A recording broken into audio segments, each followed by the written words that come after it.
exiled from his throne, but never from his pride. This is Leo, the Radiant King. This build combines Paladin and Divine Soul Sorcerer to make someone who truly shines. With fire, sheer charisma, and just the will to never bend his knee, Leo is the type of character who can just walk through a battlefield. Arrows bouncing off of him, spells breaking against him.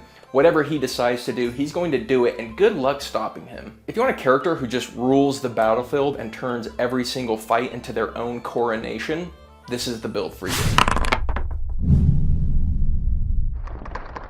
So let's talk about Leo for a second.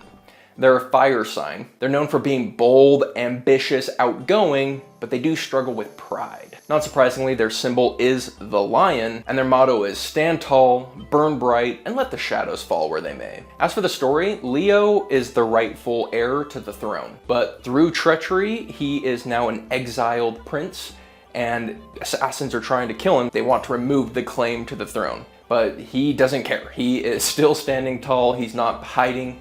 He is saying, I am the true king and I'm coming for my throne. Just wait for me to get my army. And basically that's what he'll be doing during the party time, is gaining influence and trying to go get his throne back. Pretty cool story. I did a little bit of wonkiness on the lineage because it had to be a Leonin, but I felt that it was a good judgment call to say we weren't forced to take the stats that Leonins used to be forced to take. So just a heads up, I did everything else as a Leonin, I just didn't force myself into the stats that they normally do. For the background, I went with Entertainer. I really liked the idea that, one, he likes to stand tall, be bold, but also he's gonna be Oath of Glory. He likes to glorify himself, and so being able to jam out in a tavern and sing songs of the badass stuff he's done felt really in character.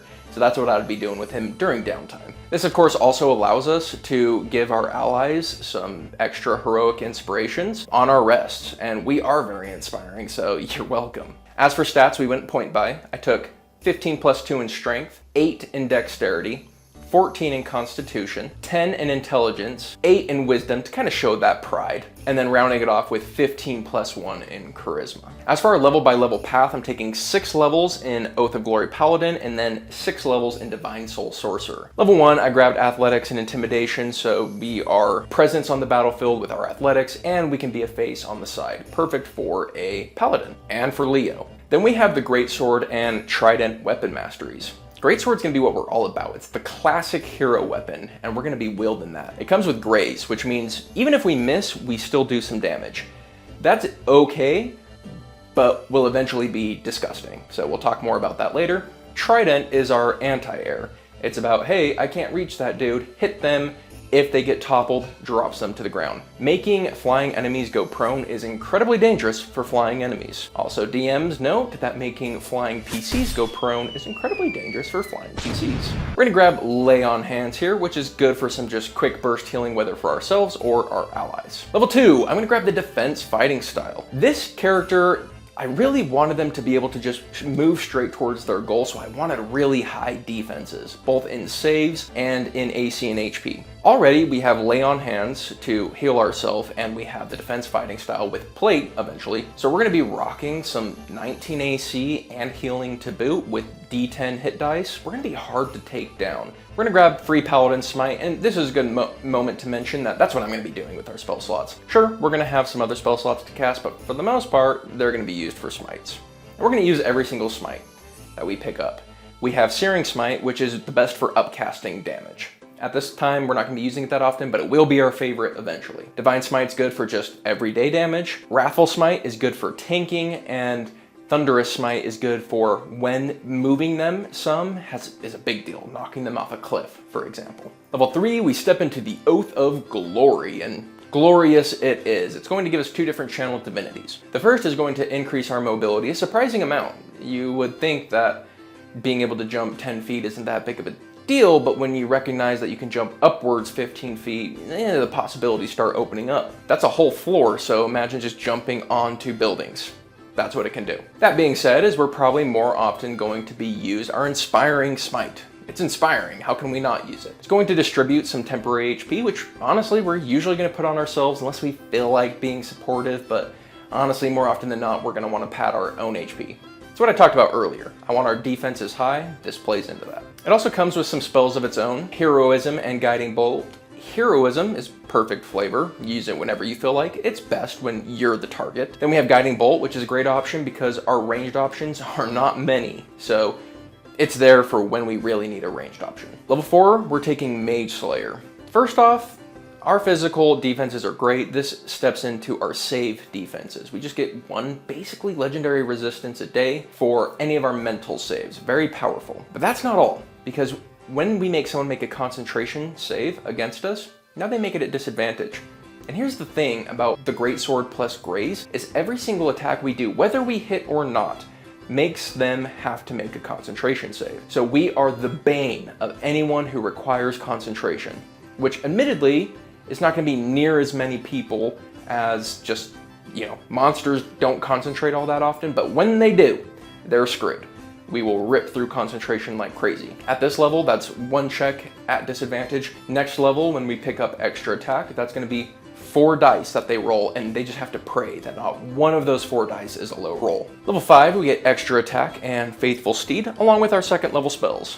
Extra attack is great, we just talked about it a little bit. Faithful Steed is great for our mobility, helps us get in there, and honestly, with this character, I wouldn't worry too much about protecting your horse. Just kind of get in there, and if it dies, whatever. But use it to be aggressive. And I also really like the idea of using our Channel Divinity to be able to jump really far while we're on the back of the horse, so we can launch off the horse, and maybe we train it so it bucks at the same time we jump, so we can get these crazy jumps. I don't know. Some cool flavors there. Some spells that stand out to me here are Enhanced Ability for outside of combat. We want to be good at everything. This lets us either support our teammates to be awesome at stuff or allows us to be awesome at stuff. We also get Magic Weapon, which is fine. I probably won't be using it that often. Then we have Shining Smite. Shining Smite is kind of like a 1-target fairy fire. It gives the team advantage. Might be good. I feel like there's so many ways to get advantage now that this just won't be as good as our other smites. And that's really what I'm most excited for, is we can now upcast Searing Smite. So that is going to begin dealing a lot of damage to single targets, and that's only going to get more and more and more. All right, level 6, we get the GOAT of anti-spellcaster features. We get Aura of Protection. Now we get to add our Charisma modifier to every single save we make. This mixed with Mage Slayer is a disgusting amount of defense when it comes to our saves. And we already had the good defense. Now we're that form I was talking about. We are the character that can just march straight out onto the battlefield and just let the spells come at him, let the arrows rain, and just be that center of gravity for our team. And that's the end of our Paladin career. We're gonna be jumping over into Sorcerer next, from level 7 to level 12. The main reason we're going into Sorcerer is we increase the speed at which we gain spell slots, which means we can smite more powerfully and more often quicker. And that's gonna matter a lot when it comes to Searing Smite. Our single target damage really relies on Searing Smite and is going to be a nasty amount of damage. Then as we get more in Sorcerer, we're gonna get some AoE options so we can take care of crowds, as well as some ranged options, which begins at level 1. We now get Firebolt. So we're not the best ranged caster in the world, but we're a decent one. We can at least do something from afar. Other spells that stand out to me here are Jump and Featherfall, because they both play into that physicality that's so inherent to the Oath of Glory. This allows for really cool moments, like you see someone down below, you jump off a cliff, Featherfall right on top of them, and all of a sudden you're fighting them and they're like, dude, a lion in plate armor just fell from the sky right next to me. They're gonna shit their pants. Level 8, we're gonna get Meta Magic. Quickening Green Flame Blade here is pretty sick. We get our attack, and then Quicken Green Flame Blade for a bonus action attack, which is particularly good against somebody concentrating, because now they have to roll 6 dice and just pray to the heavens that not one of those dice roll low. For what else you're wanting to do with your sorcery, I think Heightened to combine with all of our smites is pretty decent. Level 9, we went with the Divine Soul Sorcerer. Now we have the Sorcerer spell list, the Paladin spell list, and the Cleric spell list, so we're rocking all those spells. It's going to come with a feature that allows us to add 2d4 to a save or an attack. We're gonna save that for our saves. So as if our saves weren't good enough, when we fail them, we can add 2d4 to maybe not fail it anymore. That's good. I went with the good version, which gives me Cure Wounds, but I'm just gonna replace that with a different Cleric spell, Continual Flame. This is a totally underrated spell. I love it. 1, it's badass. Cast it on your sword so you have a constantly flaming sword that brightens so you don't have to worry. about any sort of darkness, your whole party doesn't. But also, every time you gain a new spell level, so, you know, right now we might be at level 4, whatever we're at, and then once you get to level 5, upcast it. And that way, whenever you face magical darkness, if it's a level lower than yours is gonna win out. So it makes you kind of pseudo immune to magical darkness. Pretty good. And it's just so low resource. Just don't take it the next day. It lasts forever or until dispelled. And another cool thing we could do with it is we could light our main on fire. So instead of just a normal lion's mane, our main could be a main on fire. That's badass. Level 10, we're getting an ASI. I'm gonna be putting it into charisma. My philosophy on paladins is get 18 in strength and then put the rest in charisma. I feel like that's a good balance of not investing too much in strength, but not too little. It's just right. And that way, the more we upgrade our charisma, the more our saves get upgraded. Level 11 gives us Sorcerer 5, which means we get 3rd level sorcerer spells, and they're silly. Here's the ones that stand out to me. We got a Chardalon Stride, which lets us just rip through enemies really fast, deal damage along the way in an AoE format. It goes along with our fire theme, and it allows us to just get into the backline and start smacking those concentrating casters back there for basically free. We have Fear, which, you know, we're a lion. I like the idea that we make people terrified. We have that Roar that can fear people. It's based off our Constitution modifier, so it's not the most powerful ever, but it is a bonus action, so it will get weaved in to our combat through our whole career, so we have been scaring people here and there. But the most important spell by far is Spirit Guardians. Spirit Guardians, even at this level, is really, really good. And particularly, it's really, really good against many enemies. So we have Spirit Guardians when we got swarms, and we have Searing Smite when we just want to light one person on fire and do a crap ton of damage. Combine this with the fact we have our basic range options covered